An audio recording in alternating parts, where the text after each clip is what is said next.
So if anybody has any questions, now is the time to ask. All the dancers are still on the breath. There's water. I don't know. I didn't tell you guys. There's water by the speakers if nobody, or at least there was.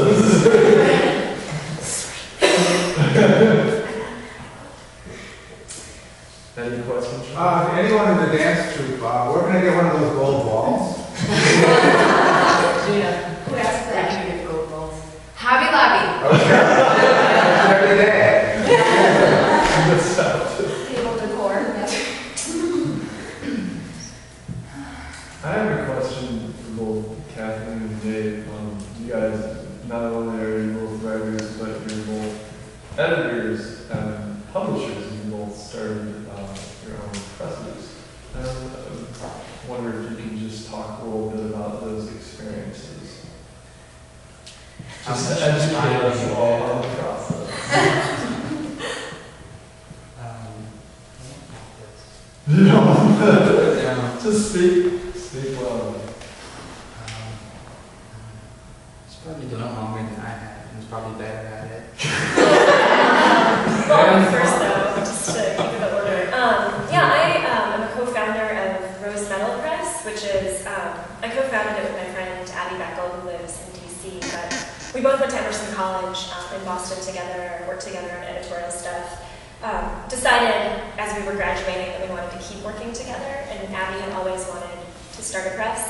And so we decided that we didn't just want to start a press that just published stuff we like. We wanted to have like more of a niche, which I would, if any of you guys are contemplating starting your own publishing company, I would say definitely a niche is good. So we did work in hybrid genres, which would include probably some of what we heard lately, stuff that's prose poetry or stuff that's short fiction or flash fiction that doesn't really fit neatly into a category. So we do 3 books a year in hybrid genres. We've been doing it since 2006. And I think, to sort of pick up the thread of the question, I think as a writer who's also an editor, I've been able to see the process from, like as Joni Mitchell would say, both sides. And I think it's made me a better person. Seriously, because I think, I don't know, maybe Nate can speak more to it, when you're being edited, having been an editor, I think you're more flexible and sympathetic to suggestions. And then also as a writer too, I like to think that Abby and I give our writers really sensitive, insightful, amazing edits. So. Yeah. And when they take those edits, it feels better than, I don't know, it's that collaboration, I feel is better than, it just feels better, and it feels more community, and it feels more connecting than any sort of collaboration I've ever done before.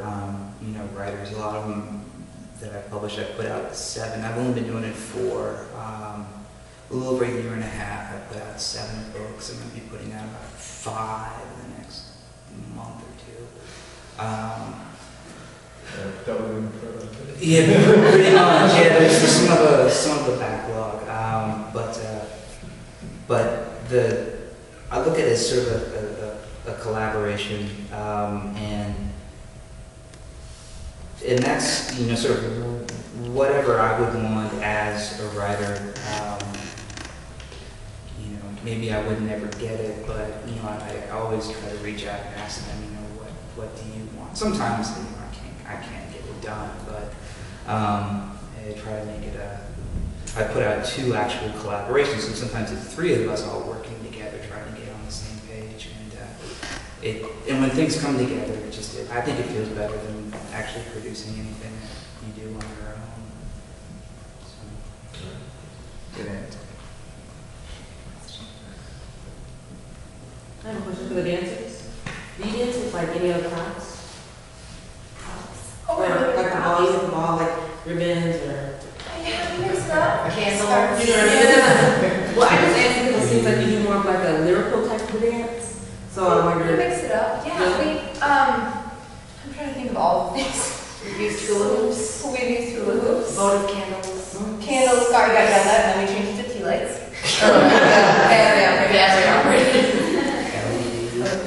Yeah.